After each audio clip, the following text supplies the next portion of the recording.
আমি অত্যন্ত দুঃখের সঙ্গে আপনাদেরকে জানাচ্ছি যে মধ্যপ্রাচ্যে চলমান যে সংঘাত তাতে বাংলাদেশের 2 জন নাগরিক নিহত হয়েছেন এবং 7 জন আহত হয়েছেন। এটা আমাদের জন্য একটা বড় শোক বার্তা। যারা আহত হয়েছেন তাদের পাশে আমাদের রাষ্ট্রদূত তারা গেছেন, ছুটে গেছেন।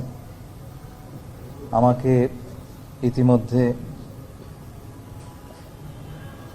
কুয়েতের পররাষ্ট্রমন্ত্রী এবং বাহরাইনের পররাষ্ট্রমন্ত্রী ফোন করেছিলেন এবং কাতারের পররাষ্ট্র প্রতিমন্ত্রী।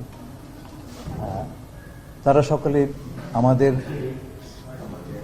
নাগরিক যারা এ সমস্ত দেশে আছেন তাদের সম্পূর্ণ নিরাপত্তা এবং সুরক্ষা দেওয়ার ব্যাপারে তাদের পূর্ণ আশ্বাস দিয়েছেন। আমরা প্রথম থেকেই বলে এসেছি যে এই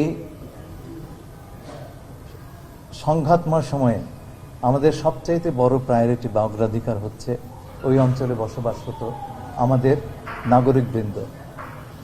আমরা 1 ফেব্রুয়ারিতে যে প্রেস রিলিজটা দিয়েছিলাম সেটা আমরা শুরুই করেছিলাম আমাদের নাগরিকদের স্বার্থ সমুন্নত রেখে। আমাদের নাগরিকরা তারা আক্রান্ত হলে সেটা কাতারের ব্যারারের পাশে হলে এপাশে হোক বা কাতারে গিয়ে হোক, আমরা তাদের পাশে দাঁড়াবো।